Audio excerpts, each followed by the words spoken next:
नमस्कार, सत श्री अकाल, आदाब। डिजिटल 2 स्पोर्ट्स पे आप सबका स्वागत है। ILT20 2024 का आखिरी हफ्ता हमारे सामने आ चुका है और ये आखिरी लीग मुकाबला है शारजा वॉरियर्स और डेजर्ट वाइपर्स के बीच में, जिसके बारे में हम बात करने आए। हमारे साथ हमारे साथी निनाद मौजूद है। निनाद, आपका स्वागत है। शारजा के मैदान पर होगा ये मुकाबला शारजा वॉरियर्स और डेजर्ट वाइपर्स के बीच में। शारजा वॉरियर्स अभी भी प्लेऑफ्स के दौड़ में मौजूद है, डेजर्ट वाइपर्स तो बाहर ही हो चुके हैं। बिल्कुल, लगभग बाहर हो चुके हैं। उन्हें निर्भर रहना पड़ेगा शारजा वॉरियर्स के रिजल्ट के ऊपर।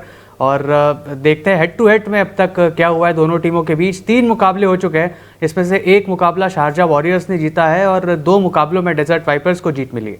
तो मतलब पलड़ा इस वक्त डेजर्ट वाइपर्स का भारी है इस वक्त। पर अगर इस टूर्नामेंट में पहले मुकाबले जो हुए थे इन दोनों के बीच में, उसके ऊपर अगर नजर डालें तो उसमें शारजा की जीत हुई थी मात्र 7 रनों से। शारजा ने पहले बल्लेबाजी की थी, 174 बनाया, 7 विकेटों के नुकसान पर। कप्तान के बल्लेबाजी के बिना पर ल्यूक वुड, हसरंगा, शाहीन अफरीदी ने मिलकर अच्छी गेंदबाजी की। जवाब में डेजर्ट वाइपर्स की नाकाम कोशिश, 7 रनों से मुकाबला हार गए। क्या उस मुकाबले का असर इस मुकाबले में होगा? ये 13वां मुकाबला था जब ये हुआ था। देखिए, लेकिन जितने हम खिलाड़ी इस फहरिस्त में देख रहे हैं उसमें से कुछ खिलाड़ी मौजूद नहीं है दोनों ही टीमों के लिए। और वानिंदु हसरंगा जा चुके हैं, शाहीन अफरीदी जा चुके हैं। फिर डेजर्ट वाइपर्स की बात करें तो आजम खान नहीं होंगे, शाहीन शाह अफरीदी भी नहीं होंगे। चलिए स्क्वाड्स पर नजर डाल देते हैं आज। तो शारजा का स्क्वाड यहाँ पर कौन कौन नहीं है? यहाँ पर मेरे ख्याल से सब लोग हैं जी, मतलब ये अपडेटेड स्क्वाड है। हाँ। ये सभी खिलाड़ी उपलब्ध है उस मुकाबले के लिए। तो ये तो मतलब ये बहुत अच्छी बात है इनके लिए कि इनके पूरे खिलाड़ी अवेलेबल है। अगर हम जहां तक सबसे ज्यादा रन बनाने वाली फहरिस्त देखें, कौन है टॉप पर, उस पर नजर डालते हैं। जॉनसन चार्ल्स ये चले गए जी। और टॉम कोलर कैडमोर कप्तान है, फिर डिक्वेला और मार्टिन गप्टिल और जो डेनली। तो सबसे महत्वपूर्ण खिलाड़ी जॉनसन चार्ल्स नहीं मौजूद है। बिल्कुल, जॉनसन चार्ल्स जा चुके हैं, बहुत अच्छे फॉर्म में नजर आ रहे थे वो इस टूर्नामेंट में। और टॉम कोलर कैडमोर एक अर्चा तक हमने इसी टीम के खिलाफ अभी कुछ देर पहले देखा था। और निरोशन डिक्वेला ने भी बीच बीच में प्रभावित किया, लेकिन बस 14 की एवरेज है उनकी। मार्टिन गप्टिल को और बेहतर मौके दिए जा सकते हैं जॉनसन चार्ल्स की गैर मौजूदगी में। चलिए, ये तो हो गई बल्लेबाजी की बात। अब गेंदबाजों पर नजर डाल देते हैं कि आखिर गेंदबाजी में कौन है टॉप पर विकेट टेकर्स लिस्ट में। यहाँ पर शारजा के लिए सैम, यहाँ पे जो है देख लेते हैं कौन टॉप पर चल रहा है। यहाँ पे विकल्प काफी है, दिलचस्प विकल्प है यहाँ पर उनके पास। तो गेंदबाजी में जहां तक बात है तो डैनियल सैम्स टॉप पर है। महेश दीक्षाना नहीं है क्योंकि वो श्रीलंका के स्क्वाड में जा चुके हैं।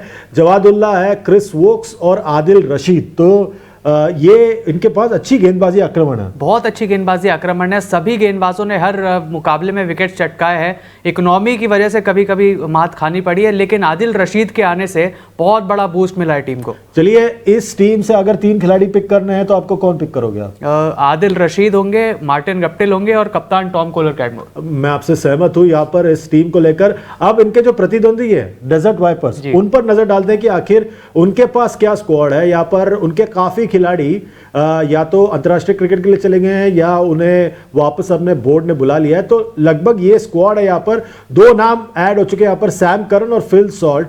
ये अभी अभी आया है टीम में। पर बल्लेबाजी की जहां तक बात है, कौन टॉप पर चल रहे हैं यहाँ पर, उस पर नजर डालते हैं कि आखिर कौन है इनके पास जो रन बना रहे हैं डेजर्ट वाइपर्स के लिए। तो रन बनाने वाली फेरिस्त देख लेते हैं यहाँ पर।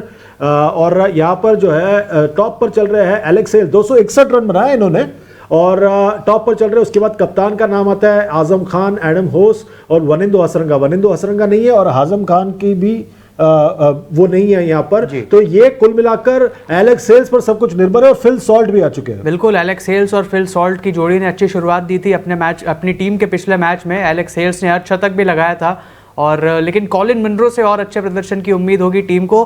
फासला देखे नंबर 1 और 2 के बीच में 261 रन और कॉलिन मुनरो के 162, लगभग 100 रनों का फासला। चलिए, ये तो होगी रन बनाने की फहरिस्त। अब गेंदबाजों पर नजर डालते हैं कि इनके पास अच्छी गेंदबाजी आक्रमण है। तो कौन है यहाँ पर उनके गेंदबाजों में जो प्रभाव डाल सकता है, उस पर नजर डालते हैं। किसने ज्यादा विकेट लिया है? टॉप पर चल रहे वानिंदु हसरंगा जो इस वक्त यहाँ पर मौजूद नहीं है। फिर यहाँ पर आता है मोहम्मद आमिर का नाम। मतीशा पतिराना अभी है पर वो शायद T20 श्रृंखला में चले जाएंगे श्रीलंका के लिए।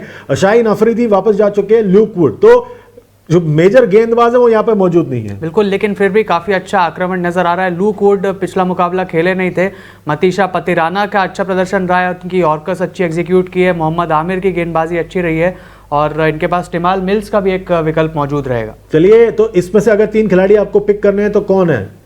ये काफ़ी मुश्किल होने वाला है। मोहम्मद आमिर एक पिक होंगे, मतीशा पतिराना एक पिक होंगे, और तीसरे खिलाड़ी के लिए अगर आप सहायता कर सकें। मैं कहूंगा तो मैं मेरे हिसाब से एलेक्स हेल्स। एलेक्स हेल्स बिल्कुल बहुत अच्छे फॉर्म में रहे, तो मेरे ये 3 खिलाड़ी पिक रहेंगे। क्या गेंदबाजों में आप किसी और खिलाड़ी का चयन? नहीं, मेरे ख्याल से ये आपने जो पिक किया सही किया है।